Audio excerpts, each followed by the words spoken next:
오늘 말씀의 제목은 권리에 대한 말씀입니다. 그리스도 안에 있는 우리의 권리. 내가 예수님을 영접했다고 한다면 우리에게 권리가 있다는 것이죠. 그래서 우리가 알고 있듯이 첫 번째는 우리가 권리 가운데 선택할 수 있는 권리가 있습니다. 여러분 거기는 없습니다. 제가 잠깐 얘기할 때 나중에 선택할 수 있는 권리가 있고요. 두 번째는 우리가 사는 권리, 살 수 있는 권리, 리빙의 삶을 우리가 가지고 있다는 것이죠. 죽는 것 말고 사는 것, 그 다음에 우리가 쪼그라드는 것 말고 우리가 확장되는 것. 물론 우리가 살면서 여러 가지 어려움을 우리가 처할 수가 있겠죠. 그러나 우리가 살면서 그런 어려움을 처할 수 있지만 우리는 완전히 무너져 버려지는 것이 아니라 우리는 확장되어지는 것입니다. 우리는 다시 일어나는 것입니다. 그리고 우리는 뒤로 물러가는 것이 아니라 우리는 앞으로 전진하는 삶인 것이죠. 그리고 자꾸 우리는 낮게 내려가는 것이 아니라 높이 쏘아져 올려가는 그런 삶이 우리에게 있습니다. 그런 것들이 우리의 권리라는 것이죠. 마지막으로 우리가 통치할 수 있는, 다스릴 수 있는 그런 권리가 있다는 것을 우리가 말씀을 여러분 제가 많이 드렸습니다. 환경이 어떻든 상황이 어떻든 우리는 그 상황을, 그 환경을 다스릴 수 있는, 통치할 수 있는 권리가 저와 여러분에게 있다는 것이죠. 선택할 수 있는 권리, 살 수 있는 권리, 그 다음에 통치, 다스릴 수 있는 권리. 이것은 우리의 권리입니다. 권리라고 하는 말을 우리가 잘 들으세요. 주장하는 것, 그렇게 말을 바꿔도 될 것 같습니다. 우리가 그런 말을 쓰는데, 이 권리라는 것을 우리 한국어 대사전에서 이렇게 찾아보니까 권리라는 것이 무엇이냐면은 여러분 나중에 찾으시면 될 거예요. 특별한 이익을 누릴 수 있는 법률상의 힘이다. 그게 권리라고 이렇게 나와 있어요. 특별한 이익을 누릴 수 있는 법률상의 힘. 그래서 제가 말한 선택할 수 있는 권리, 그 다음에 살 수 있는 권리, 그 다음에 또 다스릴 수 있는 권리. 오늘 제목처럼 더 나아가서는 우리가 퀄리티하게 살 수 있는 그런 삶, 또 우리가 고귀하게 탁월하게 살 수 있는 그런 권리는 법률상에 정해진 힘이라는 것입니다. 어떤 법률상일까요? 그럼 우리는 하나님의 말씀이라고 하는, 하나님의 진리의 말씀에 쓰여져 있는 그런 거듭날 때 우리에게 주어진 그런 권리를 여기서 말하고 있는 것이죠. 저와 여러분에게 선택할 수 있는, 그리고 살 수 있는, 그리고 또 탁월하게 특별히 살 수 있었다고 할 때 그냥 우리가 이 모양 저 모양으로 사는 것이 아니라 더 탁월하게, 더 고귀하게, 더 존귀하게 살 수 있는 그런 권리가 우리에게 있다는 것입니다. 선택하는 건 저와 여러분에게 있는 거예요. 하나님이 강권하여 이렇게 그런 말씀도 있지만은 그건 특별한 경우고요. 선택할 수 있는 것은 저와 여러분에게 있습니다. 그리고 그 권리는 우리의 것이라는 것이죠. 선택하는 건 저와 여러분의 권리입니다. 그리고 그것은 특별한 권리인 것이죠. 여러분 한번 생각해 보세요. 한번 생각해 보시면 좋을 것 같아요. 엄마들이 그런 얘기를 해요. 자녀들이 자녀들에게 좋은 공부를 시키고 싶죠. 좋은 학교를 보내고 싶고, 좋은 학원을 보내고 싶고, 또 좋은 학교, 좋은 학원도 우리가 가더라도 나쁜 선생님 만나기를 싫잖아요. 신학교 되면 좋은 선생님 만나게 해달라고, 좋은 친구 만나게 해달라고 그런 기도를 많이 합니다. 그래서 좋은 학교를 찾아서 보내기도 하고, 지금 이제 초등학교 6학년하고 이제 중학교 3학년들은 이제 학교를 선택하고 그런 이제 결정을 해야 되겠죠. 좋은 학교, 좋은 학원, 또 학원도 다니면 좋은 학원, 그런 선택 우리가 하게 됩니다. 그런데 대부분 좋은 학교 선택하고 좋은 학원 선택했으면 그게 다라고 생각한다는 것이죠. 일반적으로는 다 그렇게 생각합니다. 그리고 그렇게 그게 다 했다고 생각해. 좋은 학교 보냈으니까, 좋은 선생님 만났으니까 그게 다라고 생각한다는 거예요. 그런데 그 자녀에게 결과가 그렇게 썩 좋지 않게 나올 때는 누구를 탓하는가? 학교를 탓할 수 있고, 선생님을 탓할 수 있고, 또 뭐 커리큘럼 그런 것도 탓할 수가 있겠죠. 그런데 그런 것이 권리를 행사하는 것이 아니라는 거예요. 그런 것이 어떤 부모도 학교를 선택할 수 있는 권리가 있습니다. 심지어는 지금 선생님까지 고를 수 있는 그런 권리가 있다고 그래요. 학원도 선택할 수 있습니다, 분명히. 그러나 그것이 끝이 아니라는 것이죠. 어떻게 해야 됩니까? 엄마가 대신 공부해 줄 수 없는 거잖아요. 아빠도 대신 공부해 줄 수 없고 그런 것입니다. 그러나 그런 학교를 갔다고 한다면, 그런 학원을 갔다고 한다면, 내가 선생님을 그 자녀가 만났다고 한다면은 그 자녀가 선생님을 신뢰해야 되고, 선생님을 존경해야 되고, 선생님의 말을 잘 들어야 되겠죠. 의지하고 존경해야 됩니다. 여러분, 지금 막 냄새가 막 팍 나고 지나가기만 하면은 냄새가 팍 나는 게 뭐가 있을까요? 붕어빵. 붕어빵 냄새가 너무 막 진동하잖아요. 여러분, 붕어빵을 여러분이 하나 샀어요. 뭐 하나 산 게 아니고 붕어빵 1,000원에 뭐 2개 한다고, 뭐 1,000원에 3개, 3,000원에 2개, 3개 이렇게 한다고 하는데, 붕어빵을 여러분이 샀습니다.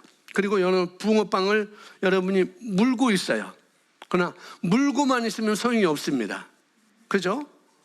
그것을 내가 씹어가지고 여러분의 목으로 넘어갈 때 비로소 붕어빵의 그 향기와 그 안에 있던 따뜻한 그 팥의 맛을 여러분이 느낄 수가 있는 거라는 거죠.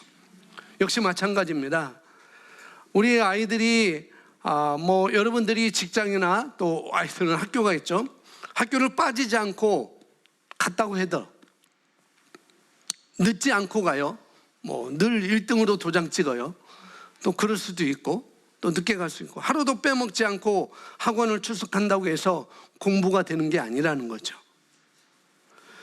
그런가요? 그렇죠.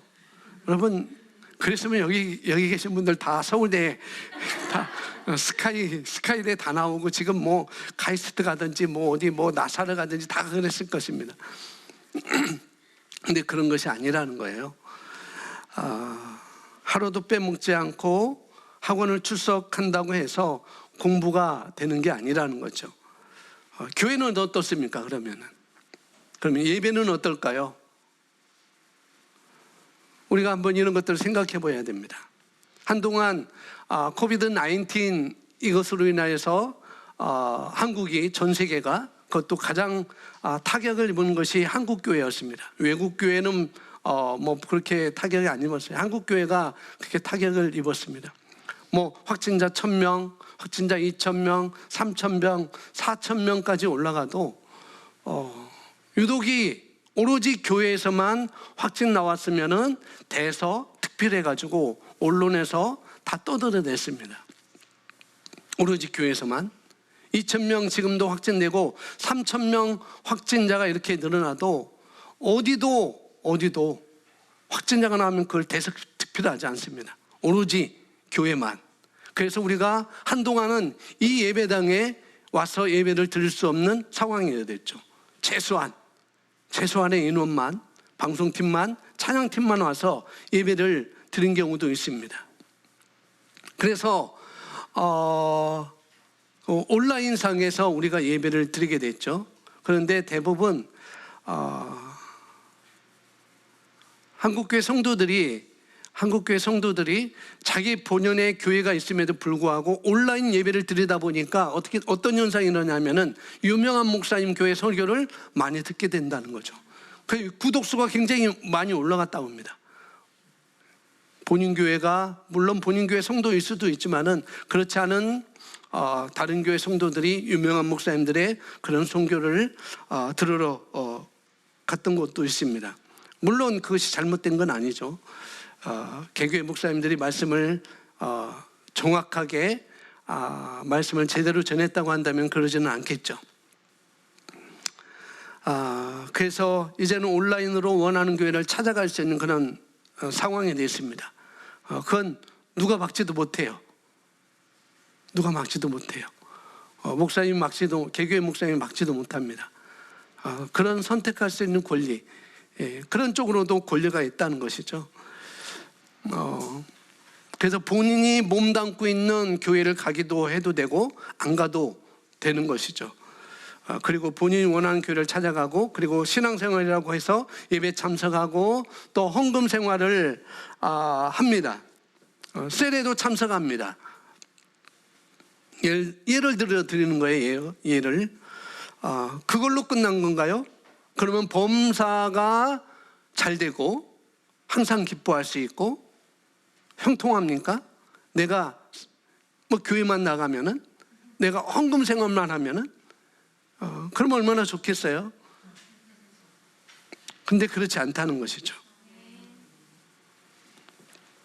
좋은 교회를 선택하는 것도 잘하는 것이고, 또 원하는 셀에 들어간 것도 잘하는 것이고, 원하는 목사님을 선택해서 또 우리가 말씀을 듣는 것도 잘하는 거고, 더군다나 이 복음의 말씀이라면 그 복음을 선택한 것은 잘한 것이지만은 그 말씀을 아까 말씀드렸듯이 붕어빵을 내 입에 넣어서 내 이로 씹어서 내 목을 넘길 때 비로소 그것이 내게 맛이 되는 것처럼 말씀도 마찬가지입니다.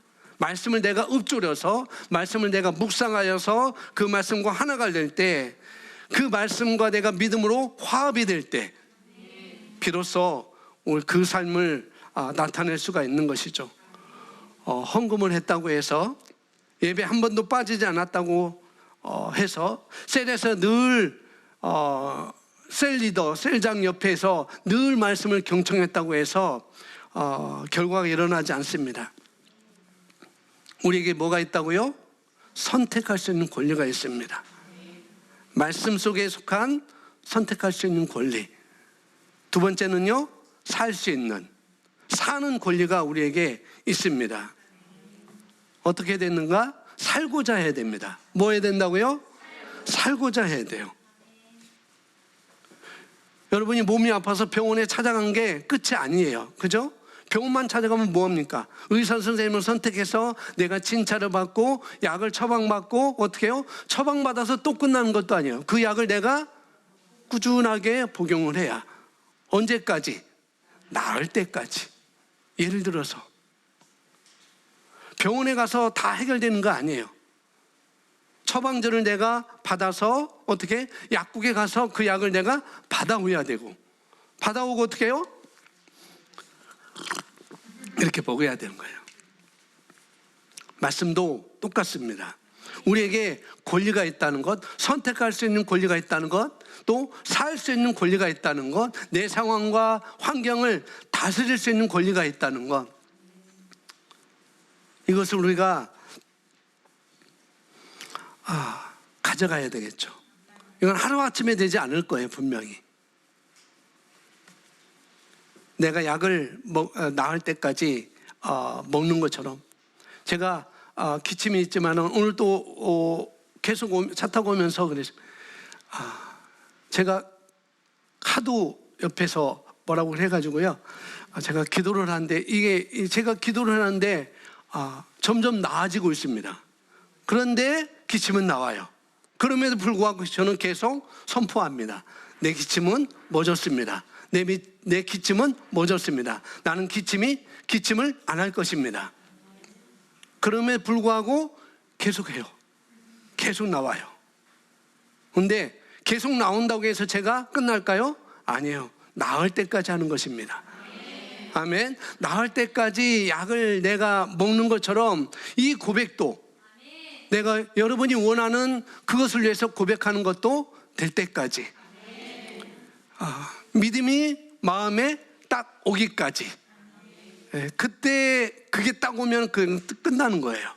그때까지 우리가 계속 고백을 해야 되고 그 말씀을 내가 붙잡고 있어야 됩니다. 거기서 흔들리면은 안 되는 것이죠. 그러기 위해서 또 약을 먹는 것으로 해서 끝나는 건 아니에요. 또 약을 먹었다 해서 끝나는 건 아닙니다. 뭐 해야 되는가? 한 가지 더 선택할 것이 있습니다. 뭐가 있을까요? 자세를 고쳐야 되는 것이죠. 자세를. 습관을 고치는 것입니다. 근데 이것은 하루아침에 되지 않을 거예요. 냉장고에도 써놓고 벽에다도 써놓고 문에다도 써놓고 내가 자세를 고치리라. 내가 올바른 습관을 가지리라. 내가 믿음의 말을 하리라. 그렇게 충분히 우리가 벽에다 써놓고 그런 것을 내가 고백하고 선택하는 것이죠. 저와 여러분이 살기로 선택할 수 있습니다. 아멘. 선택할 수 있는 권리, 그 다음에 살 수 있는 권리, 그 다음에 다스릴 수 있는 권리. 이건 우리가 충분히 지금 말씀을 드렸습니다. 자, 한번 보겠습니다. 자, 이제 주보 보시면 되겠고요. 우리는 반드시 하나님께서 우리에게 살 수 있는 권리를 주신 것을 알고 있어야 마땅합니다. 그저 자신의 운명을 그냥 받아들이는 사람 중에 한 명으로 살아가는 것을 거절하셔야 합니다. 하나님은 그 누구도 죽음을 통해 데려가시지 않습니다. 하나님께서는 우리에게 살 수 있는 권리를 주셨습니다. 예, 여기까지 보면 정말 오해는요, 많은 목사님들까지도, 많은 초신자가 아니라 많은 목사님들까지도 뭐라고 해요? 주신 자도 하나님이시고 거두어 가신 분도 하나님이다라고 말한다는 거예요. 물론 그것은 구약적인 표현이에요. 구약에 나와 있습니다. 그러나 우리는 신약에 살고 있는 것이고 우리는 새로운 피조물의 삶을 살고 있습니다. 아멘. 맞지만은 그러나 그게 아니라는 거예요. 제가 알고 있었던 분들 중에 개척교회를 하셨던 분들이 있어요. 근데 뭐 몇십 년, 뭐 5년, 7년, 8년 그렇게 개척을 하고 교회를 하다가 안 되니까 이제 자기 삶을 돌아본 거죠. 내 사명은 선교사구나 하고 선교사로 나가신 분들이 굉장히 많아요. 근데 하나님은 나를 선교사로 보내기 위해서 내가 하고 있는 일을 망하게 하시는 하나님은 아니라는 거예요. 근데 대부분 그렇게 생각하고 있어요. 목사님들조차도. 그게 아닙니다. 여러분이 잘하고 있는 것, 여러분이 하고 있는 그 사업, 그 직장 생활, 그걸 하나님이 내가 내 사명을 제대로 찾아가지 않는다 해서 하나님 그 사업을, 그 직장 생활을 망하게 하지 않습니다. 하나님은 절대 그러지 않은 분이라는 거죠. 우리가 아셔야 됩니다. 하나님께서 우리를 죽음으로 데려가지 않는다는 것입니다. 하나님 우리를 불러가실 때는, 하나님께서 데려가실 때는 우리가 어떻게 해요? 그분은 살리시는 영이기 때문에 우리를 살기를 원하시지 죽어서 우리가 데려가지 않습니다. 그냥 우리가 죽는 거죠. 그냥 우리가 죽는 거예요. 그리고 예수님 믿었기 때문에 하나님 우리가 아련하겠죠. 천국에 가서 성경에 나오는 누가복음에 나오는 거지 나사로처럼 아브라함 부모에 가서 또 하나님을 만나겠죠. 그렇습니다. 생명이 다하면은 예수 믿는 사람들은 분명히 하나님을 뵙는 게 마땅합니다. 그러나 하나님께서 그 사람을 사랑하셔서, 하나님이 저와 여러분을 사랑하셔서 그 사람을 만나고 싶어서 죽여서 데리고 가시는 분은 아니라는 거예요. 우리가 하나님에 대해서 잘 아셔야 됩니다. 그게 무슨 우리에게 유한이 될까요? 장례식장에 가면 그런 얘기를 많이 하죠. 근데 그것은 진리가 아닙니다. 성경에는 그런 예가 없어요. 하나님이 나를 사랑하기 때문에 나를 빨리 보고 싶어서 내 생명을 거둬가신다. 하나님은 그런 것 없습니다. 성경에도 그런 것 없습니다. 자, 보겠습니다. 하나님께서는 우리에게 살 수 있는 권리를 주셨습니다. 고린도전서 15장 26절에 하나님께서 뭐라고 말씀하셨는지 한번 읽어보시기 바랍니다. 사도 바울은 동에서 이렇게 말합니다. 함께 있습니다. 멸망받게 될 마지막 원수는 사망이다라고 말씀합니다. 하나님은 사망을 가리켜서 멸망받게 될 나의 원수다 이렇게 말씀하고 있죠. 멸망받게 될 마지막 원수는 사망이다. 자, 그렇다고 한다면 하나님께서 원수를 사용하셔서 날 데려가신다고요? 그건 앞뒤가 안 맞습니다. 앞뒤가 안 맞아요. 그래서 죽음은, 사망은 원수입니다. 죽음은 우리의 원수이기도 하고 하나님의 원수이기도 하고,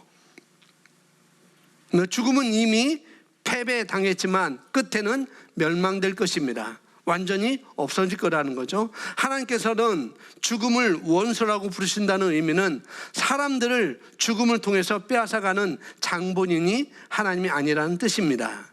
예, 사람들이 생각하는 거죠.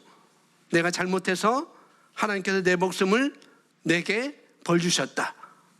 내가 벌 주셨다. 내 사업을 안 되게 했다. 그렇게 사람들은 오해하는 것이지만 하나님은 절대 그렇게 하지 않습니다. 구약에 아까도 그건 구약적인 표현이에요. 하나님은 우리를 멸망으로 끌고 가지 않으십니다. 그런 식으로 우리를 데려가지 않는다는 거예요. 그런 식으로 우리 사명을 이루게 하신 분이 아니라는 거예요. 그래서 하나님께서는 누군가를 취하여 가신 것은 성경에 단 3경우만 기록되어 있습니다. 그리고 그 중에 그 어느 것도 죽음을 통하는 것은 없습니다. 네, 그래서 몇 명의 예를 들어보면 되는데요. 성경에 에녹이 그렇고요. 그 다음에 나와 있으면 엘리사도 그렇고, 그 다음에 또 누구예요? 예수님께서도 죽음을 맛보지 않고 하나님께서 데려가셨습니다. 그게 하나님께서 데리고 가시는 모양이라는 거죠. 에녹도 그냥 하나님과 동행하다가 하나님께서 데려가셨습니다. 성경은 없어졌다라고 이렇게 얘기해요. 엘리야는 더더욱 얘기입니다. 하나님께서 나를 데려가실 거야. 하나님께서 나를 죽여서 데려갈 거야. 그게 아니고 엘리야는 하나님께서 나를 데려가실 거야 라고 엘리사에게 말합니다. 엘리사는 그 말을 듣고 그렇다고 한다면은 선생님의 그 영역을, 선생님의 가지고 있는 그 능력을 내게 갑절이나 주기를 내가 원합니다. 그렇게 말할 때 엘리야가 뭐예요? 하나님이 나를 데려가시는 거 내가 보면은 내가 그렇게 될 거야 라고 하고, 엘리야와 엘리사는 하나님께서 엘리야를 데려가는 곳에 가게 되죠. 그리고 결국은 엘리야는 불마차를 타고 하늘로 그대로 죽음을 보지 않고 올라갔습니다. 예. 엘리야가 그럴 수 있다고 한다면 성령을 받은 우리도, 성령을 가지고 있는 우리가 왜 그것을 모르겠어요? 엘리야가 알았다고 한다면, 에녹이 알았다고 한다면, 또 예수님께서도 장사되고 그 다음에 부활하신 다음에 40일 동안 하나님 나라의 복음을 전하면서 제자들과 만나면서 함께 하시다가 제자들이 보는 상황 가운데 어떻게 해요? 구름 사이로 그분은, 예수님은 승천하셨습니다. 올라가셨어요. 예수님 죽었잖아요. 죽은 상태로 올라가셨나요? 아니에요. 부활하셨어요. 다시 새 생명을 가지고 일어나셨습니다. 그 생명을 가지고, 그래서 도마에게, 의심하는 도마에게 내가 왜 믿음이 없냐? 내가 진짜 살아있어. 나는 살아있는 존재야 하고 내 손가락을 가지고 내 손에 못자국을 넣어보고 내 옆구리를 한번 넣어봐라 라고 말씀하셨던 것이죠. 예수님은 그렇게 올라가셨습니다. 그 모양이, 그 모습이 우리가 가장 원하고 바라는 모습이겠죠. 물론 우리가 거듭났다고 한다면 우리도 하나님을 만나러 갈 거예요, 분명히. 아멘. 그런데 여기 보시면은 하나님께서 취하여 가신 첫 번째 사람은 에녹입니다. 성경은 말합니다. 에녹은 시작. 에녹은 하나님과 동행하다가 없어졌더라. 이는 하나님께서 그를 데리러 가셨습니다. 아멘. 하나님과 뭐 하다가요? 와, 하나님과 동행하다가. 하나님이 에녹과 동행하다가 아니라 뭐라고요? 에녹이 하나님과 동행하다가. 이게 맞는 말입니다. 여러분, 하나님은 늘 저와 여러분 편입니다. 아멘. 그걸 어떻게 하냐고요? 하나님은 내가 하나님 편이면 하나님도 내 편이라는 거죠. 내가 나쁜 놈 편이면 나쁜 놈도 내 편인 거예요. 원리는 똑같습니다. 원리는 똑같아요. 내가 나쁜 놈 편이면은 나쁜 놈 편인 나를 하나님이 내 편이 될 수가 없는 것이죠. 절대. 하나님이 우리 편이 될 수 없어요. 내가 나쁜 놈 편이라면. 에녹은 하나님과 동행하다가 없어졌더라. 이는 하나님께서 그를 데려가셨습니다. 아멘. 놀랍죠? 우리가 하나님과 동행하면 하나님께서는 자신의 기쁨으로 인하여서 어떻게 해요? 우리를 데려가십니다. 우리가 여기까지 가셔야 되겠죠. 아멘. 자, 여러분 오늘 말씀을 잘 들으시고 내가 앞으로 삶을, 지금부터 앞으로의 삶을 어떻게 살아갈지 여러분 인생을 잘 설계하시기 바랍니다. 자, 계속 보시면 에녹은 주님과 계속해서 교제해 왔으며 하나님은 에녹을 데려가셨습니다. 성경은 에녹이 하나님을 기쁘시게 하였다는 증거를 가졌다고 말씀합니다. 네, 에녹은 주님과 계속해서 뭐 했어요? 교제해 왔어요. 교제해 왔다. 교제라고 하는 말 중요한 말입니다. 교제가 뭡니까? 신약성경에는 너희 믿음의 교제가 너희 안에 선한 것들을 인식하게 함으로 효가 있게 하려 하심이라 라고 말씀하고 있죠. 그러니 하나님과 교제했다고 하는 것은 그분의 말씀과 교제했다는 것입니다. 구약에는 그런 것이고 신약에는 말씀과 내가 교제하는 거예요. 그 말씀과 그 말씀이 내 안에 있고 그것이 늘 내게 인식되어져서 있음으로 말미암아 어떻게 해요? 효과가 있는 것이죠. 에녹은 하나님과 함께 있습니다. 늘 그분을 떠올렸어요. 늘. 그리고 그분의 말씀 가운데 에녹은 살아갔습니다. 그 말씀 가운데서 에녹은 벗어나지 않았죠. 근데 어려운 일도 아닙니다. 그 정도가 아니라 어떻게 해요? 그 말씀과 하나가 되는 것입니다. 아멘. 자, 이어서 보겠습니다. 그래서 하나님은 그가 죽지 않을 것이며 오히려 하나님께서 그를 데려가실 것이라고 말씀하셨습니다. 하나님께서는 누군가를 데려가실 경우 항상 살아있는 채로 데려가십니다. 그것이 하나님의 방식이기도 합니다. 예수님께서 오셔가지고 이렇게 말씀하십니다. 나는 양들에게 생명을 얻되 어떻게 더 풍성히 얻게 하려 하십니다. 더 풍성히 얻게 하려고 내가 양들에게 왔어, 이렇게 말씀합니다. 그래서 죽은 자를 살리시지 사는 사람을 죽게 하는 경우는 없다는 거죠. 어디에도 없습니다. 그리고 그 예수님은 아버지 하나님의 모형이고 또 어떻게 그 모형이 나오는가? 예수께서 말씀하시기를 나와 아버지는 하나이다 라고 이렇게 말씀해요. 그 아버지와 하나님 예수님께서 어떻게 해요? 죽은 나사로를 살리셨습니다. 아멘. 아픈 12년 동안 아픈 유출병 걸린 사람을 고치셨습니다. 중풍병자 삐뚤어진 그 몸을 예수님은 바르게 하셨고, 억눌린 것을 예수님은 다 해방하셨습니다. 아멘. 이것이 바로 예수님께서 하신 일이고, 이것이 바로 내가 하나님과 내가 예수님과 내가 말씀과 하나가 될 때 이런 일은 우리에게도 똑같이 일어나게 되는 것이죠. 아멘.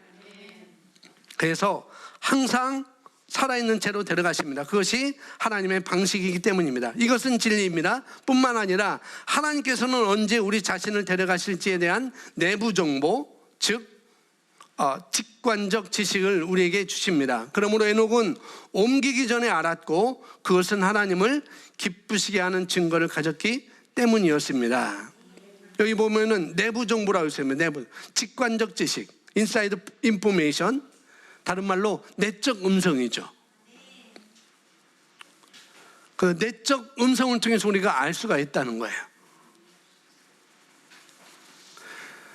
제 안에 계신 성령님께서, 제 안에 계신 우리 주님께서 기현아 너를 데려가겠다, 너를 데려갈 거야, 몇 날 며칠 너를 데려갈 거야 라고 내적 음성, 직관적 지식으로 저는 알게 되기를 소원합니다. 근데 그렇게 할 수 있을 거예요. 왜? 엘리야에게도 그렇게 말씀하셨고 에녹에게도 그렇게 말씀하셨고, 예수님도 내가 40일 후에 올라가신다고 하셨기 때문에 저도 그렇게 알 거라고, 저에게도 그렇게 하실 거라고 저는 믿어요. 아멘.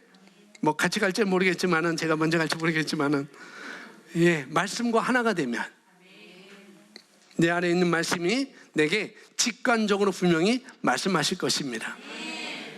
여러분이 무엇을 하고 어떻게 해야 될지, 여러분이 말씀과 하나가 되면 그 일을 어떻게 해야 될지 분명히 여러분 내적 정보로 말씀해 줄 거라는 거죠. 내적 음성으로 여러분이 그 길을 가게 될 것입니다. 인사이드 인포메이션, 분명히 내적 음성을 여러분에게 주실 것입니다. 너무 멋지죠? 근데 이것도 어려운 일은 아니라는 거예요. 자, 읽어보십시오. 히브리서 11장 5절입니다. 믿음으로 함께 읽습니다. 시작.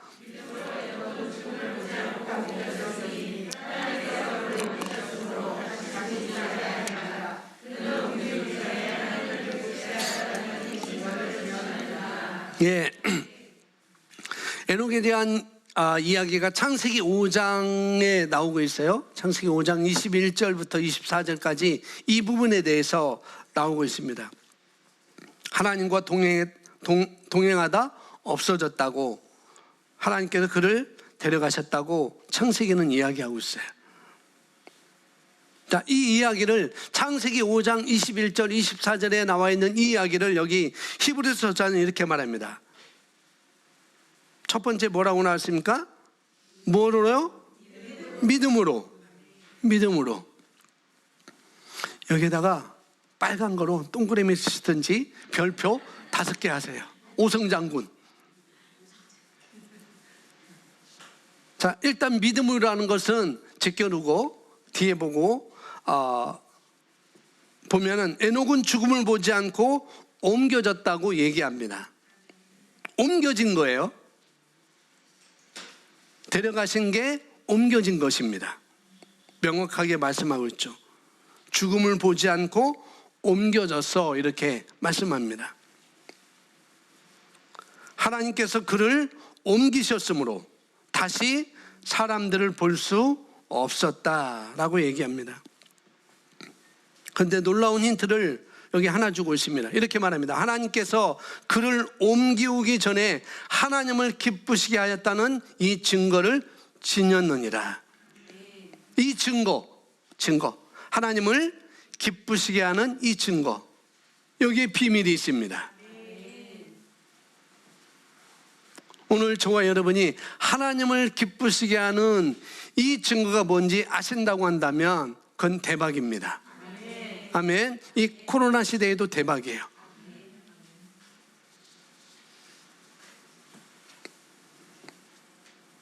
여기 에녹과 같이. 그 다음에 또 누가 나오냐면은 엘리야가 나옵니다. 엘리야. 이 하나님께 데리고 가는 것을 구하지도 못하고 죽긴 죽되 어떻게 해요? 대부분 사람들은 나쁘게만 죽지 않으면은, 나쁘게만 험하게만 죽지 말자, 이 정도로 기도를 하죠, 대부분 사람들이. 근데 그것은 올바른 기도가 아닙니다. 그것은 어떻게 해요? 죽는 게 아니라 뭘 선택하자고요? 사는 것을 선택하자고요. 그리고 어떻게 해요? 사는 것을 선택했는데 선택이 약간 빗나갔어요.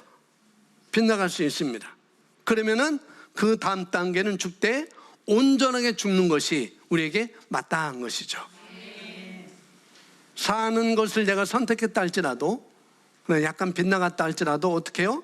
그냥 그런 것이 아니라 온전하게 죽는 것. 여기 이렇게 얘기했습니다. 옮기우기 전에 하나님을 기쁘시게 하였다는 이 증거를 가졌느니라. 제가 질문 드립니다. 하나님을 기쁘시게 하였다는 이 증거가 뭘까요? 예, 맨 앞에 나왔어요. 4글자. 많지도 않아요. 믿음으로. 믿음으로. 자, 따라 한번 합시다. 믿음으로. 믿음으로. 예, 이 믿음으로 우리가 퀄리티 있는 삶을 우리가 살 수 있습니다. 탁월한 삶은, 고귀한 삶을 우리가 살 수가 있는 거라는 거죠. 아멘. 그 권리는 여기에 있어요. 내가 어떻게 탁월한 삶을 살 수 있는가? 내가 어떻게 존귀한, 고귀한 삶을 살 수 있는가? 믿음으로. 하나님을 기쁘시게 하는 건 뭔가? 믿음밖에 없어요. 믿음으로 기쁘시게 하는 거예요. 그리고 에녹은 하나님과 동행했다고 했죠. 동행이 그냥 우리가 모양으로는 그냥 같이 걸어 다니는 것처럼 보일 수도 있어요. 근데 그것도 맞습니다. 근데 하나님은 늘 그 자리에 계세요. 하나님은. 내가 힘들어할 때도 하나님은 늘 그 자리에 계시고, 내가 잘 될 때도 하나님은 늘 그 자리에 계십니다. 하나님은 변하지 않습니다. 내가 어떻게 해요? 그분과 동행하면, 변하지 않는 하나님과 늘 그 자리에 계신 그 하나님과 내가 동행하면, 무엇으로? 믿음을 가지고. 그렇게 하면은 우리는 퀄리티 있는 삶을 우리가 살 수 있습니다. 가장 효과적인 동행은 무엇입니까? 그분의 말씀을 내 안에 두는 거예요. 그 둘 뿐만 아니라 어떻게 해요? 그 말씀과 내가 하나가 되는 것. 내 안에 풍성히 거하게 해서 그 말씀에 대해서 어떻게 해요? 확고한 거예요. 그 말씀에 대해 흔들리지 않는 것입니다. 근데 너무 많은 사람들이 에녹 같지 않은 것이죠. 에녹은 하나님과 동행했다. 동행이라는 것은 말씀을 내가 계속 붙들고 있는 것입니다. 태초에 하나님이 계시니라. 이 말씀은 하나님과 함께 있으니 이 말씀은 곧 하나님이라. 그러니까 말씀이 하나님이시죠.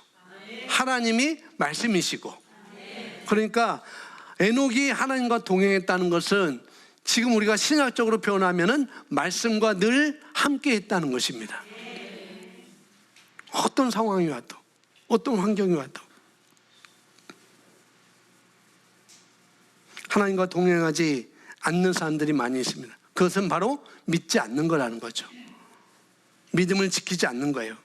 근데 그게 문제죠. 자, 다음 엘리야 나옵니다. 엘리야는 뭐 다 잊지 않겠지만은 엘리야는 그가 떠날 것임을 직관적으로 알았고, 그래서 엘리사에게 일러주었습니다. 그러므로 엘리사는 엘리야의 죽음을 통하지 않고 옮겨지는 것을 볼 수 있습니다. 즉 에녹과 엘리야 모두 일이 일어나기 전에 자신들이 옮겨질 것을 알았습니다. 예, 에녹과 엘리야 모두 일이 일어나기 전, 이분들은 모두 일어나기 전 자신들이 옮겨질 것을 알았다는 것이죠. 그래서 제자 엘리사에게 알려주죠. 그러니까 엘리사가 당신이 가기 전에 나에게 당신이 가지고 있는 그 영의 2배의 분량을 나에게 좀 주세요. 그렇게 말했습니다. 에녹은 하나님을 기쁘시게 했다는 증거가 있었습니다. 무엇으로? 믿음으로. 엘리야는 하나님께서 데려가실 것임을 알았어요. 그냥 알았어요. 자, 세 번째는 예수님이셨습니다. 예수님께서는 죄를 알지도 못하셨음에도 우리를 위해 죄가 되셨고 죄인처럼 음부에 끌려가셨지만, 예수님께서 죽으셨을 때 음부로, 지옥으로 내려가셨죠. 하나님께서는 예수님을 지옥으로 어떻게 해요? 데려가신 것이 아닙니다. 예수님이 죄인으로 죄인으로 죽은 자는 누구나 다 음부로 가게 되어 있어요. 성경에 나와 있죠? 부자와 거지 나사로. 그래서 죄인으로 죽은 자는 다 음부로 가고 의인으로 죽은 사람은 아브라함 품으로 옮겨지는 것이죠. 이 일은 예수님이 부활하기 전까지 일이었어요. 예수님 부활하기 전까지. 지금 저와 여러분들은 하나님의 임재 안으로 들어가게 됩니다. 우리는 음부로 내려가는 게 아니에요. 우리는 지옥으로 가는 게 아닙니다. 우리는 하나님의 임재 안으로 들어가는 것이죠. 다시 보면 예수님께서는 죄를 알지도 못하셨음에도 우리를 위해 죄가 되셨고 죄인처럼 음부에 끌려가셨지만 성령의 능력으로 부활하셨습니다. 그리고 부활 후 40일 동안 제자들과 함께 계시다가 올라갈 준비가 되신 후에는 하나님께서 예수님을 어떤 채로? 살아계신 채로 데려가셨습니다. 자, 그리고 디모데후서 1장 10절 성경 말씀 그 밑에 보면은 예수님은 우리 각자에게 살 수 있는 권리를 주셨습니다.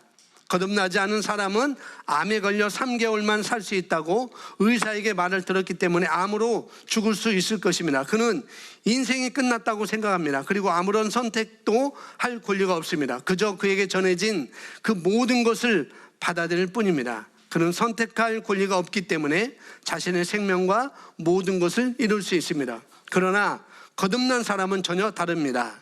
우리는 암이나 질병으로부터 죽지 않기로 결정할 수 있습니다. 우리 각자는 의사의 판결을 우리의 생명에 대한 최종 선고로 받아들일 필요가 없습니다. 아멘. 살 수 있는 권리는 무엇일까요? 살 수 있는 권리. 그것은 저와 여러분 안에 하나님의 생명이 들어있기 때문에, 우리에게 들어와 있기 때문이죠. 그 생명으로 말미암아 우리가 살아갈 뿐만 아니라 그 생명은 살리는 영이라고 그랬습니다.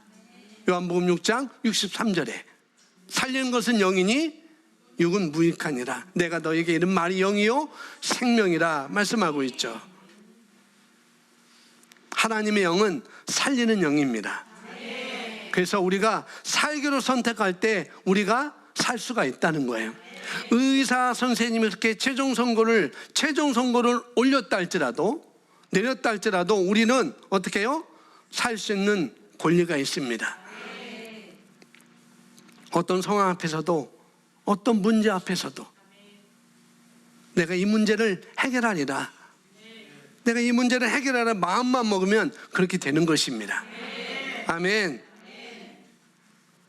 그러면 보통은 뭐냐면 포기하는 거죠. 보통은 포기해서 우리가 살지 못하는 거예요. 그런 것은 우리가 내려놓을 필요가 없습니다. 끝까지 살기로 선택하셔야죠. 해결하기로 선택하시는 것입니다. 절대로 그 마음을 빼앗겨서는 안 됩니다. 우리에게 어떤 권리가 있다고요? 살 수 있는 권리가 있어요. 뭐가 있다고요? 살 수 있는 권리. 여러분, 살 수 있는 권리를 우리에게 주셨는데 그것을 사용하셔야 되죠. 붕어빵 입에 물고만 있지 말고 어떻게 해요? 아작아작 씹어서, 팥도 싹싹 씹어서 잘 넘어가서 그 맛을 우리가 느껴야 되는 거죠. 저와 여러분에게 살 수 있는 권리가 있습니다. 그리고 우리는 그것을 사용해야 되죠. 어떤 상황에서도 뭘 선택하라고요? 살기로 선택하는 거예요. 여기 암이나 질병, 아마도 이런 것을 우리가 들었다고 한다면 대부분 어떻게 해요? 살기보다는 죽는 것을, 생명을 내려놓는 것을, 더 살기를, 무너지는 것을 선택할 것입니다. 포기하고 싶은 생각도 들 것이죠, 분명히. 그런데 누구나 그렇다고요? 누구나 그렇지 않습니다. 여러분이 영의 생각으로, 성령의 생각으로, 말씀의 생각으로 충만하면 그 사람은 살 수가 있어요. 그걸 지켜낼 수가 있습니다. 아멘. 아, 내가 살아야 되겠구나. 내가 이 문제를 해결해야 되겠구나. 내가 이것을 뚫고 나가야 되겠구나. 내가 지켜내야 되겠구나. 그런 생각으로 충만하죠. 성령으로 우리가 하나 되면. 우리 인생은 내가 선택한 결과입니다. 거듭 말씀드리지만 상대방이 문제라고 말하지 마세요. 아멘. 그렇지 않습니다. 상대방이 문제를 일으켜도 어떻게 해요? 내가 지켜낼 수 있습니다. 결코 그렇습니다. 여러분이 살기로 선택한 여러분은 죽일 만한 그런 권세가 없어요. 어떻게 하나님의 생각을, 하나님의 생명을 피할 수 있습니까? 어느 권세가 모든 이름을 예수의 이름에, 예수의 발 아래 꿇게 하셨다고 그랬는데 어느 세력이, 어느 권세가, 어느 능력이 하나님의 생명을 피할 수가 있겠냐는 거예요. 그 어떤 것이 하나님의 말씀과 하나 되어 살아가는, 하나님의 말씀을 붙들고 살아가는 그 사람을 멸할 수가 있겠느냐는 거죠. 아무것도 없습니다. 단지 패하는 길이 있다고 한다면은 저나 여러분이 포기하는 것이죠. 말씀을 포기하고 그 상황을 따라가는 것. 생명과 살기로 선택하는 것을, 반대되는 것을 내가 붙잡기 때문에 그렇게 되는 것이죠. 여러분, 마음 가운데 포기하라고 하는 마음이 부르듯 일어나게 만들지 마시기 바랍니다. 아멘. 자, 성경은 제가 성경 잠깐 찾아보고 마치겠습니다. 마가복음 10장입니다. 제가 써놓지 않았는데 여기 내용은 바디메오에 대한 얘기가 나오는데요. 자, 마가복음 10장 46절입니다.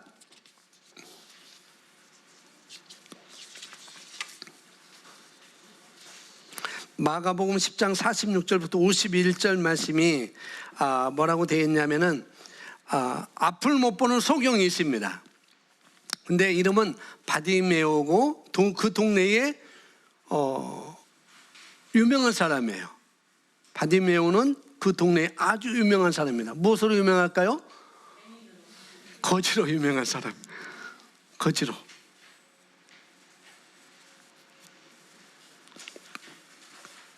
여러분, 내가 믿음의 말을 하지 못할 것 같으면 딱 불로 그냥 불칠하세요.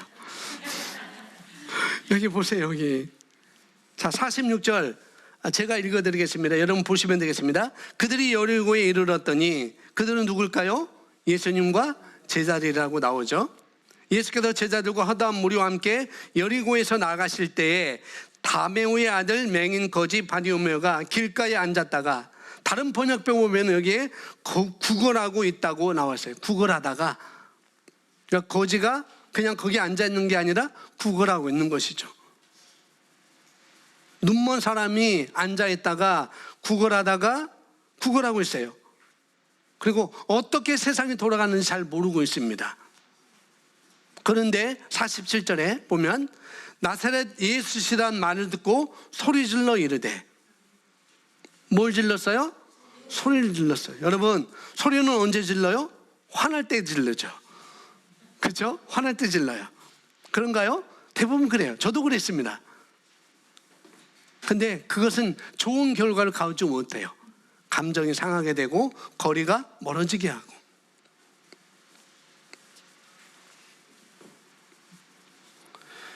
소리는 여기 이 나사렛 예수시란 말을 듣고 이 거지 맹인 바디메오가 큰 소리를 질렀습니다. 소리는요 언제 지르는가? 나의 원함을 말할 때, 나의 갈급함, 나의 갈망을, 나의 열망을 전할 때 우리가 지르는 것입니다. 어떻게 말합니까? 바르게 말하는 것이죠. 뭐라고요? 살려달라고, 살아야 되겠다고, 나아야 되겠다고, 나는 발전해야 되겠습니다 라고 우리는 소리 지르는 것이에요. 이게 왜 안 돼요? 왜 이게 안 됩니까? 왜 나는 안 되네요? 라고 말하는 게 아니라 나는 되기를 원합니다. 나는 꼭 돼야 되겠습니다. 이렇게 우리는 말하는 것이죠. 여러분, 이게 왜 안 되지? 이게 왜 안 될까요?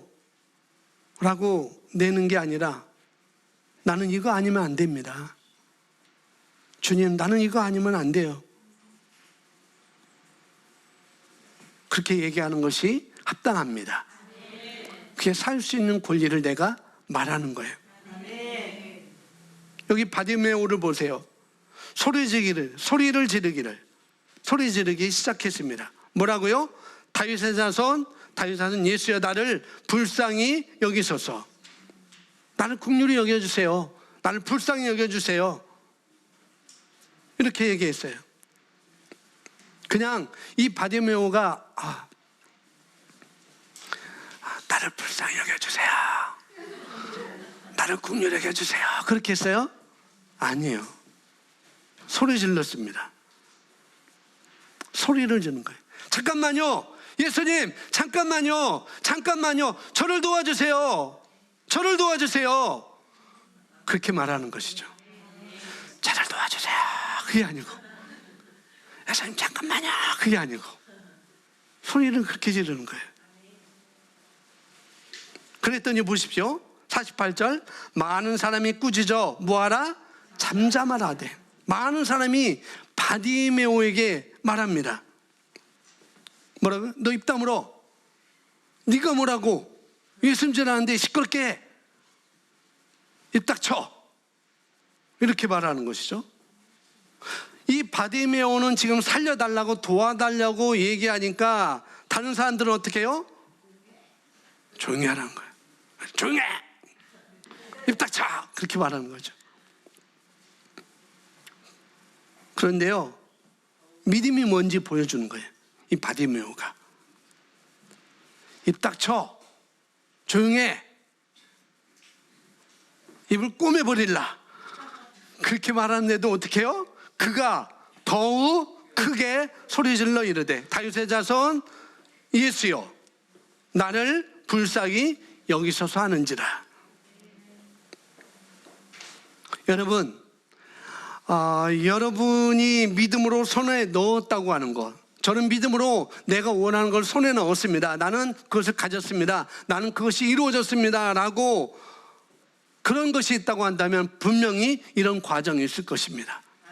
포기하지 않고 끝까지 내가 원함을 말하는 것. 상황이 어떻든지 안 된다고 말했더라도 그것을 그렇게 내가 이런 과정을 거쳤다고 한다면 분명히 손에 넣었을 것이고, 그런데 나는 아직 빈손입니다, 나는 아직 노바디입니다 라고 한다고 한다면 뭐예요? 그게 아니라 입에 허튼 소리를 넣었겠죠. 또 그것을 내게 내뱉었을 거예요. 안 해야 되는 말을 했을 것이고, 또 안 해야 되는 말들만 정도가 아니라 죽는 말을, 자기 자신을 죽음으로 이끄는 말을 했을 뿐만 아니라 또 어떻게 해요? 주변 사람들을 죽음으로 이끄는 말을 또 했을 것입니다. 그렇다고 한다면 우리가 이 시간 돌이키면 돼요. 아멘. 지금이라도 그게 살 길입니다. 제가 살라고 말씀드리는 거예요. 아멘. 살아야 됩니다. 49절 보면 49절 함께 읽습니다. 시작.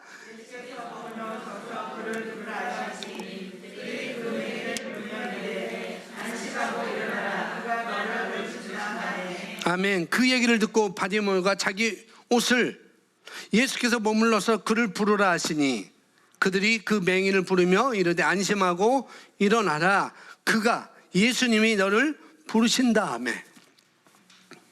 그 얘기를 누가 들었어요? 지금 바디메오가 들었습니다.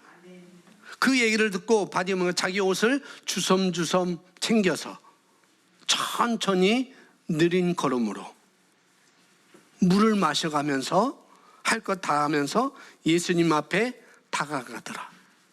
그랬을까요? 아니죠. 주님께서 부르시는데 잠깐만요. 저 화장실 좀 갔다 오고요. 잠깐만요. 저 약속이 있는데요. 잠깐만요, 예수님. 저 결혼식장에 다녀와야 되는데요. 50절에 맹인이 겉옷을 내버리고 뛰어 일어나 예수께 나오거늘. 맹인이 어떻게 했어요? 전혀 다른 반응을 보였죠. 자기 겉옷을 내버려 두고. 여러분, 우리는 거지 생활을 안 해봐서 모르겠지만 거지에게서 재산 1호는 뭘까요? 겉옷이에요, 겉옷. 근데 이 바디메오는 자기 재산 1호를 버리고, 이게 관계가 없는 거죠. 나는 보기를 원합니다. 나는 보는 게 원한 거예요. 나는 보는 게 목적입니다. 이 겉옷이 재산 1호지만 이것이 목적이 있는 게 아니라 나는 보는 것을 원합니다. 나는 세상을 보고 싶어요. 나는 내 친구를 보고 싶어요. 나는 예수님을 보고 싶어요. 거기에 있는 것이죠. 자기 옷을 내버려 두고, 재산 1호를 내버려 두고. 왜요? 눈을 뜰 거니까.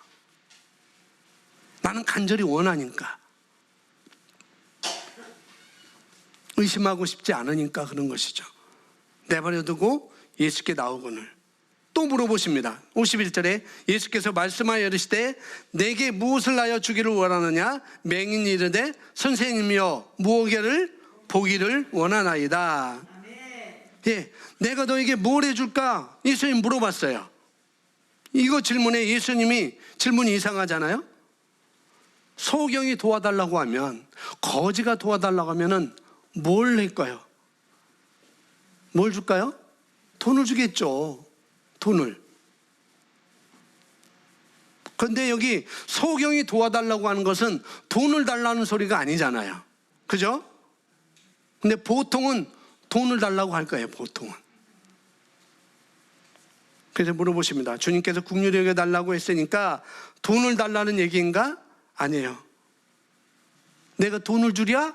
그렇게 물어본 것이 아닙니다.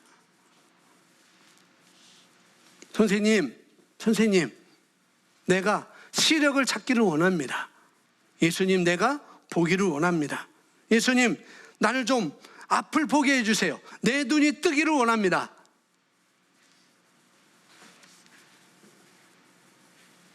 그렇게 도와달라고 이 바디메오는 말하는 것이죠. 52절에 보겠습니다. 52절 함께 있습니다. 시작. 예수께서 이르시되 가라, 내 믿음이 너를 구원하느니라 하시니. 예, 예수께서 이르시되 가라, 내 믿음이 너를 구원하였느니라. 여기 믿음이 나오네요. 우리 예수님께서 바디메오의 믿음을 봤습니다. 그리고 그 믿음이 너의 눈을 뜨게 했다. 구원이라고 나왔지만은 구원은 꼭 우리가 지옥에서 건져을 받아서 천국 가는 것만 구원이 아니라고 우리가 알고 있습니다. 질병에서 낫게 되는 것도 구원이고, 어려움에서 내가 사는 것도 구원이 다 있는 거죠. 내 믿음이 너를 뜨게 했어요. 그 믿음이, 바디메오의 믿음이 그의 눈을 뜨게 했습니다. 뒤에 보니까 그가 곧 보게 됐고 예수를 따랐다고 얘기합니다. 자, 바디메오의 믿음이 뭘까요? 바디메오의 믿음. 예, 바디메오의 입에서 의심의 말이 한 번도 나왔나요? 안 나왔습니다. 불평이 있나요? 아멘. 그가 얼마나 즉각적으로, 그리고 그가 얼마나 소리를 내면서 수많은 사람들이 있었지만 자기 목소리가 예수님께 들려지기를 얼마나 이 바디메오가 시끄럽게 굴었으면 제자들이 너 입 닥쳐 했겠어요. 귀 따갑다, 귀 따고, 입 닥쳐 제발, 시끄러 죽겠어라는 말 하나 했겠죠, 제자들이니까. 분명 좋게 얘기하지 않았을 거예요, 분명히. 제자들임에도 불구하고 왜 떠드냐, 여기 너만 있는 게 아니잖아, 왜 떠들어, 제발 입 좀 다물어라, 그렇게 얘기했을 거예요. 여러분, 뭐가 퀄리티하고 뭐가 탁월하고 뭐가 고귀하고 그런 양질의 삶을 살 수 있을까요? 여러분, 눈 멀고 길거리에 있어서 거지로 생활해서 자기의 원함을 해결한 것이 탁월한 삶일까요? 아니면은 가족이 다 있고 차도 있고 집도 있고 먹을 것이 있는데 여전히 그 사람은 원함이었고 죽는 말만 하고 안 되는 말을 하고 죽이는 말을 하고 있다면 어떤 것이 더 탁월한 삶일까요? 말 안 해도 되겠죠. 누구든 이 자리에 계신 여러분, 누구든 또 방송으로 말씀을 듣는 그 누구든 살 수 있는 권리가 있습니다. 아멘. 거지라고 해서 너는 아니야 그렇지만은 나도 살 수 있는 권리가 있어요. 베드로, 너 가만히 있어 라고 말은 안 했지만 나도 살 수 있는 권리가 있어. 비록 소경이지만, 비록 앞을 못 보지만 나도 볼 수 있는 권리가 있어. 나도 예수님께 요청할 수 있는 권리가 있어 라고 말하는 거죠. 저와 여러분도 살 수 있는 권리가 있습니다. 아멘. 근데 이 권리를 가지고 있음에도 불구하고 얼마나 우리가 비천하게 삶을 살아가는지, 그리고 그런 삶은 죽음으로 내달릴 수도 있습니다. 분명히 포기하는 것으로. 그와 선택을 누가 할 수 있는가? 살 수 있는 선택, 또 포기할 수 있는 선택, 그 권리는 저와 여러분에게 있는 것입니다. 여기 보시면 우리는 굵은 것이 보면은 우리는 선택할 수 있는 권리가 있습니다. 어떤 상황에도 함께 있으면 나는 거듭난 자로 살 수 있는 권리를 가지고 있다. 그러므로 나는 죽지 않을 것이다. 나는 예수의 이름으로 살기를 선택한다. 나는 이 땅에서 하나님의 영광 돌리게 살고 있다. 아멘. 그러면 그대로 될 것입니다. 그리고 맨 마지막에 세 번째 줄 보면은 잘못된 고백은 있습니다. 잘못된 고백은 항상 그러나 또 그렇지만으로 마침표를 찍습니다. 우리에게는 선택할 수 있는 권리가 있습니다. 우리는 무엇을 선택해야 할까요? 성도님께서는 바른 선택을 해본 적이 있습니까? 지체하지 마십시오. 네, 돌이키시고 올바른 말을 내뱉으시고 그걸 끝까지 지키시는 여러분이 되기를 바랍니다. 믿음으로 에녹은 옮겨져서 죽음을 보지 않았어요. 옮겨졌다고 그랬습니다. 그 옮겨짐으로 그를 찾지 못하였다. 그가 옮겨지기 전에는 하나님을 기쁘시게 했다는 증언을 가졌다. 그 증언이 뭐라고 그랬어요? 믿음이라고 그랬죠. 믿음이 어렵습니까? 아니요. 우리 안에 그 믿음이 있어야. 우리가 거듭난 것은 그 믿음으로 우리가 거듭난 것입니다.